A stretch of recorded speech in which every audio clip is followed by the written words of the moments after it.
नारद संचार के सभी दर्शकों, प्रशंसकों को नमस्कार और नियमित रूप से हमें सुनने के लिए आपका आभार। नवरात्रि पर्व की भी आपको बहुत बहुत शुभकामनाएं। आज के इस अंक में हम बात करेंगे रतन टाटा के निधन की और रिजर्व बैंक की द्विमासिक मौद्रिक नीति समीक्षा की।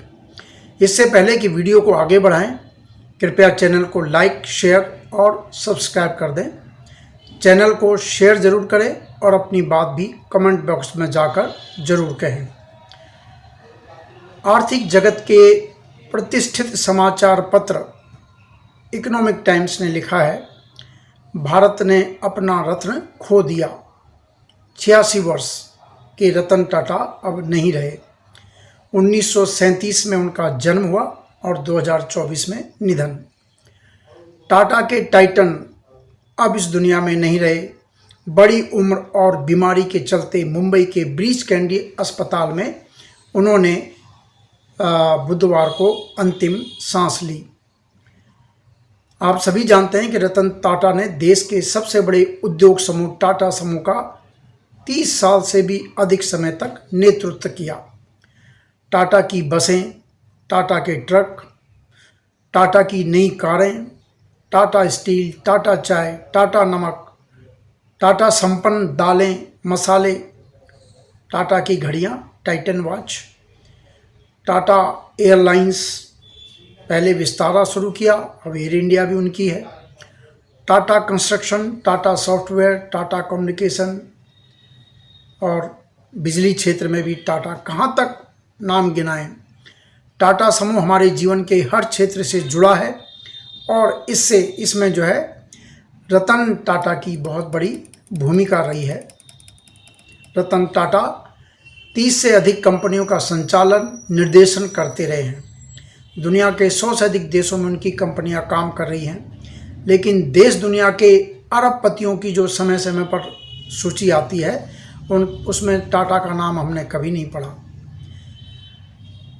इससे पता चलता है कि टाटा कितने सहज स्वभाव के, शालीन, उदार, मतलब उन्हें अपने नाम की शोहरत से भी कोई ज़्यादा लगाव नहीं था। वो जाने माने उद्योगपति रहे, लेकिन स्वभाव से बड़े शालीन और उदार व्यक्ति थे। मुझे अच्छी तरह से याद है कि एक बार दिल्ली के एक होटल में जब किसी कार्यक्रम में वो पहुँचे थे, तब कार्यक्रम समाप्त होने पर निकल रहे थे, तो जैसे सभी पत्रकार सवाल पूछने आगे जाते हैं, तो मैंने भी एक पत्रकार के नाते उनसे सवाल पूछा। अपने बॉडीगार्ड के बीच चल रहे रतन टाटा ने बड़ी शालीनता से कहा, आप मेरे दफ्तर से संपर्क कर लें, तब बात कर लेंगे। तब उनके स्टाफ ने उनका कार्ड दिया जिस पर उनसे संपर्क किया जा सकता था। उनकी सहजता और शालीनता से मैं बहुत प्रभावित हुआ था। तब रतन टाटा न्यूयॉर्क के कॉर्नेल विश्वविद्यालय से आर्किटेक्चर में बीएस की डिग्री धारक थे। 1991 में वह अपने चाचा जेआरडी के स्थान पर टाटा इंडस्ट्रीज के चेयरमैन बने। यही वो वर्ष था जब भारत में आर्थिक उदारीकरण और खुलेपन की शुरुआत हुई। रतन टाटा ने अपने उद्योग समूह का नेतृत्व करते हुए इसे जल्द ही एक वैश्विक पावर हाउस बना दिया था। 2 दशक से भी अधिक समय तक टाटा समूह की होल्डिंग कंपनी टाटा सन्स के वो चेयरमैन रहे। इस दौरान विदेशों में कई कंपनियों का उन्होंने अधिग्रहण किया, कई बड़े काम किए। रतन टाटा को परोपकारी गतिविधियों के लिए भी जाना जाता है। उन्होंने आगा खान अस्पताल एवं मेडिकल कॉलेज शुरू किया। टाटा ट्रस्ट को आगे बढ़ाते हुए Tata institute of social sciences जैसे संस्थानों को उन्होंने स्थापित किया। कुछ विवाद भी उनके जीवन में आए, जैसे दूरसंचार लाइसेंस आवंटन 2008 में जो घोटाला काफ़ी हुआ था, तो इनडायरेक्टली कहीं ना कहीं थोड़ा उनका नाम आया। हालांकि उनका जो भी नाम आया कोई गलत काम के लिए नहीं आया, किसी और वजह से वो था। दिसंबर 2012 में उन्होंने साइरस मिस्त्री को टाटा सन्स का नियंत्रण सौंपा था, लेकिन कुछ ही समय बाद जब उनका कामकाज पसंद नहीं आया तो उन्हें हटा दिया गया। अक्टूबर 2016 में हटा दिया गया, तो इसको लेकर विवाद चलता रहा। कुछ समय रतन टाटा ने उसके बाद स्वयं अंतरिम अध्यक्ष बनकर कमान संभाली और जनवरी 2017 में नटराजन चंद्रशेखरन को टाटा समूह का अध्यक्ष नियुक्त कर दिया, जो कि अब तक बने हुए हैं। रतन टाटा एक जाने माने उद्योगपति रहे, पूरी दुनिया में उनका नाम रहा है और उन्होंने नए उद्यमियों को हमेशा प्रेरित किया। उनके स्टार्टअप में उन्होंने निवेश किया, अभी तक निवेश करते रहे। मतलब टाटा सन्स का चेयरमैन, हालांकि वो मानद चेयरमैन उसके बने रहे, लेकिन जो एग्जीक्यूटिव पावर थी वो चंद्रशेखरन के हाथ में थी।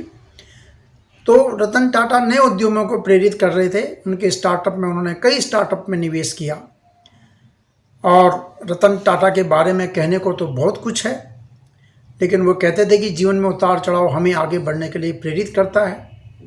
ये बहुत महत्वपूर्ण होता है उतार चढ़ाव, क्योंकि ईसीजी में सीधी रेखा का मतलब होता है हम जीवित नहीं हैं। ईसीजी की लाइन जो चलती है, उतार चढ़ाव तो आप ठीक हैं और अगर सीधी हो गई तो जीवित नहीं है। वो कहते रहे हैं कि मैं हमेशा भारत की भविष्य की संभावनाओं के बारे में बहुत आश्वस्त और उत्साहित रहता रहा हूँ। मुझे लगता है कि यह भारत बहुत संभावनाओं वाला एक महान देश है। और अब बात करते हैं रिजर्व बैंक की मौद्रिक नीति समीक्षा की, जो हर 2 महीने में होती है। मौद्रिक नीति समिति ने पिछले 3 दिन जो उसकी बैठक हुई, 10वीं बार लगातार 10वीं बार रेपो दर जो है 6.5% पर स्थिर रखा है, कोई गड़बड़ नहीं की है। तो इससे सस्ते कर्ज के लिए जो अभी इंतज़ार बढ़ गया है। हालांकि रिजर्व बैंक के गवर्नर शक्तिकांत दास ने आने वाली एमपीसी की बैठकों में ब्याज दर में कटौती के संकेत दिए हैं। रेपो दर मैं आपको बताता रहा हूँ कि मूल दर है, पूरे बैंकिंग तंत्र की सबसे आधार दर है। उसमें अगर थोड़ी भी गड़बड़ होती है तो पूरे बैंकिंग तंत्र में उसका ब्याज दरों का जो है उस पर असर होता है। तो अब ये इसमें कोई बदलाव नहीं हुआ, इसलिए जो ब्याज दरें चल रही हैं वो भी वही बनी रहेंगी, ऐसा माना जा रहा है। तो माना जा रहा है कि दिसंबर में जो अगली बैठक होगी या फरवरी 2025 में होगी, उसमें ब्याज दर में कोई कटौती का फैसला हो सकता है। शक्तिकांत दास ने कहा कि भारतीय अर्थव्यवस्था मजबूत है, लेकिन ये जानकर हमें हाथ पर हाथ धरकर बैठने की, संतुष्ट होकर नहीं बैठना चाहिए। देश दुनिया में जो भी घटनाक्रम हो रहे हैं उन पर नज़र रखने की ज़रूरत है, चाक चौबंद रहना चाहिए। रिजर्व बैंक ने फरवरी 2023 में आखिरी बार रेपो दर में जो वृद्धि की थी उसे बढ़ाकर 6.5 फरवरी 2023 में किया था और तब से लेकर अब तक उसी रेट पर यह है। महंगाई को काबू में रखने के लिए आरबीआई रेपो दर को एक उपाय के तौर पर अपनाता है। इसके बढ़ने से मांग कम होती है और महंगाई पर थोड़ा नियंत्रण बनता है। रिजर्व बैंक गवर्नर ने कहा कि फिलहाल महंगाई बढ़ने का खतरा कम लगता है। चालू वित्त वर्ष की अंतिम 2 तिमाहियों अक्टूबर से दिसंबर 2024 और उसके बाद जनवरी से मार्च 2025 में महंगाई दर 4.8 और 4.2% रहने का अनुमान है। यह दर हालांकि रिजर्व बैंक का जो 4% का संतोषजनक स्तर है उससे थोड़ी ज़्यादा है, लेकिन ये माना जा रहा है कि ये दायरे में रहेगी और काफ़ी हद तक काबू में रहेगी। हालांकि वैश्विक हालत खाद्य उत्पादों की कीमतों पर नज़र रखने की ज़रूरत है। उन्होंने कहा कि मौसम में जो अप्रत्याशित घटनाएं चल रही हैं, भू राजनीतिक तनाव चल रहे हैं, ये सब चुनौती बने हुए हैं और इन पर नज़र रखने की ज़रूरत है। अक्टूबर 2024 में जो खाद्य तेल के दाम हैं उनमें बदलाव हमारे सामने जो है दिखा है, तो ये सब देखने की बात है। और उन्होंने गैर बैंकिंग वित्तीय कंपनी जो एनबीएफसी जो है उनको नसीहत भी दी है। उनको कहा है कि गलत तरीके अपनाकर कामकाज बढ़ाने की प्रवृत्ति से बचना चाहिए। उन्होंने एनबीएफसी और माइक्रो फाइनेंस कंपनियों को चेतावनी दी है कि आरबीआई अगर यही चलता रहा तो आरबीआई कार्रवाई करने से नहीं हिचकेगा। तो फिलहाल इस एपिसोड में इतना ही। आप हमारे साथ बने रहिए। नारद संचार आर्थिक समाचार देखते रहिए, लाइक शेयर कीजिए और आपका सुझाव होगा तो उसका भी स्वागत है। नमस्कार।